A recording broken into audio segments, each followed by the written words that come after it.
Hi there. Today I'm going to teach you a little bit more about the properties in your Notion template table database. In a previous video, I did mention properties and how to assign those properties to the columns in your Notion table database.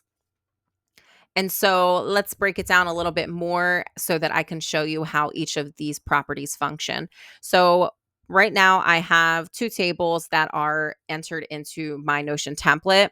Down at the bottom is the table that you're going to see when you first put in a table. You are going to see that there's a column for name and there's a column that says tags. For your name, this is going to be a default. You can't do anything but rename this. There's no option to change it to something else. With your tags, I believe it's multi-select. So let me just erase this. Those are your defaults for everybody's tables. Now, up at the top, again, our default is the name right here. So the first property we're going to talk about is text. It's pretty self-explanatory.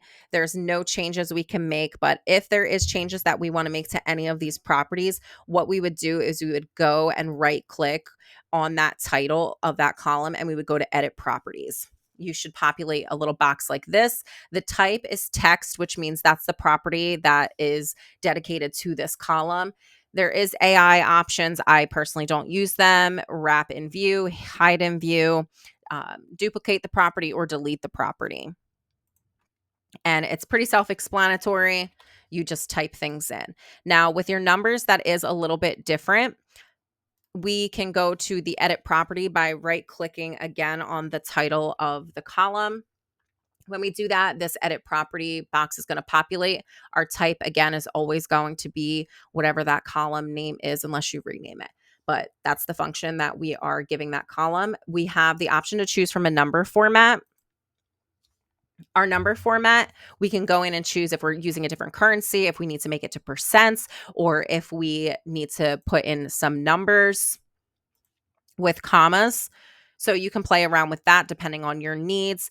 And you can see right now I am displaying my number, but I'm also displaying a ring. But you can simply change that by just displaying a number if you need to. You can do a bar.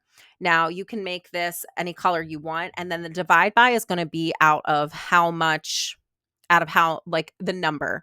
So if I wanted it out of 1,000, we can see that my little bar went a little bit tinier because it's obviously a greater number out of that. And then you can also hide the number if you don't want the number and you just want the bar. And then the ring is the same exact thing. It just is a ring. So that is how you do the numbers. So we're just going to enter in another number and you can see that they're the same thing because that is how that column is functioning. Now with the select, it's a little bit different because you don't have things to choose from. You choose what you're going to write in there. So say that I wanted to write something in, what can I add? Almost done.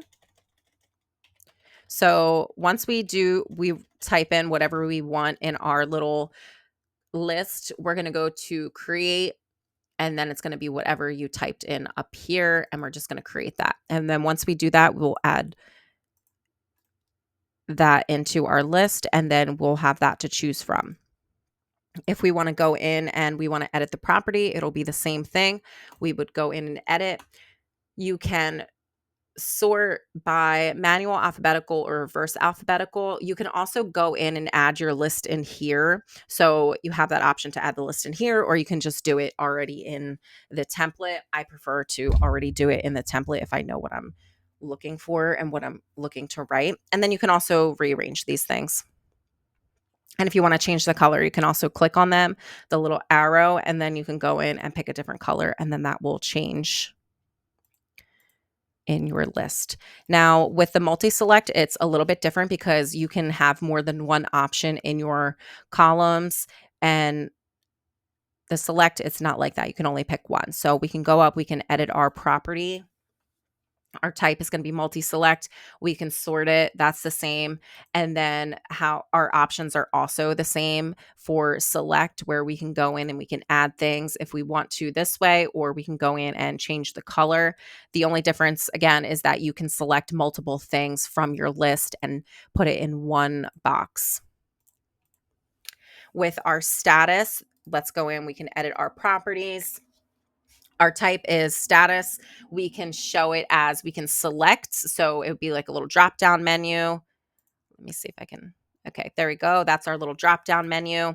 And then we can also choose to do check boxes.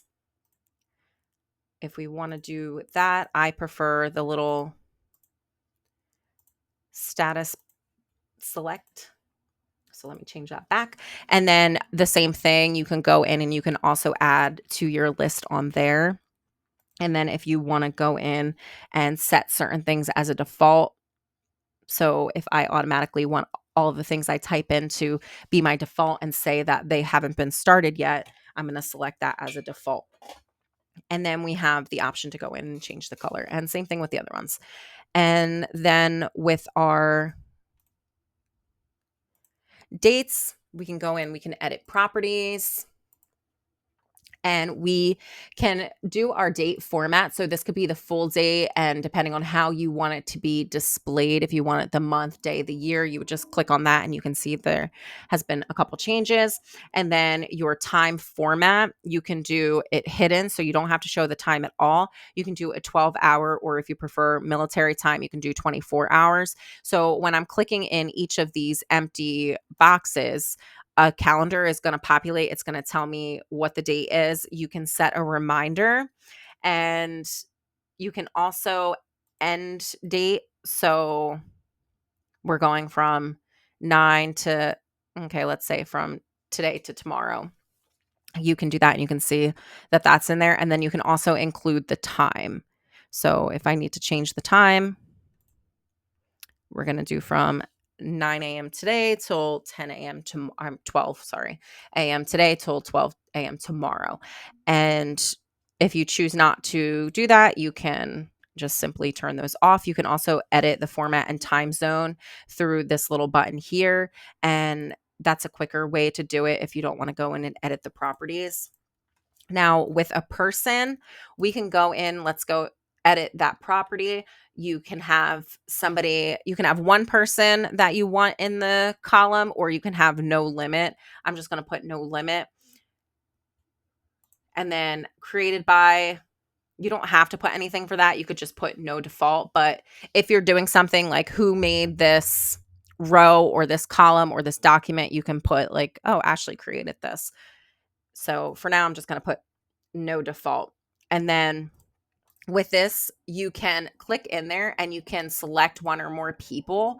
If there's only one person or you need more people, after you select that one person, you can go in and you can invite more people. You're going to need to determine if you want to give them full access. You're going to need their email address, if they can edit, comment, or they can just view and they're not able to share it. You can write a little message. You can add them to the workspace, or you can just add them as a guest to pretty much only view your page. And then you just send the invite. With your files and medias, we can go in and edit properties. There's nothing you can do here. There's a lot of them that there's not really anything you can do in the edit property because it's pretty straightforward. And what you would do is you would just click in your box. You can upload something from your computer, or you can choose to embed a link. So you'll just take something from a website, embed that link, and then you'll just link that and you can upload it. So right now I uploaded a picture. So you can just hover over that, click on it, and then you'll see the picture showed up. The next one is checkboxes. We can go and edit property. This is another one where you can't really do anything. It's pretty straightforward.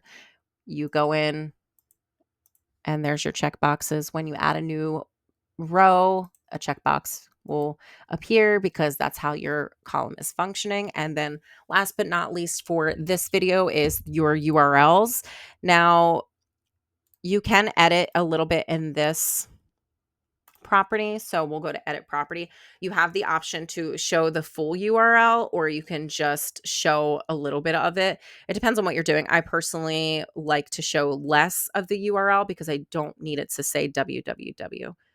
So I'll usually hide that. And with this, it'll show you what the URL is. And then when you click on it, it'll take you to the web page of your URL. So that is how you utilize some of the properties in your Notion templates. I am going to do the rest of the properties for Notion templates in my following video after this one. So if you need more help with any of these things, please reach out to me. If you found this video to be helpful, please check out my other videos. You might find those to be helpful too. Thanks. Bye.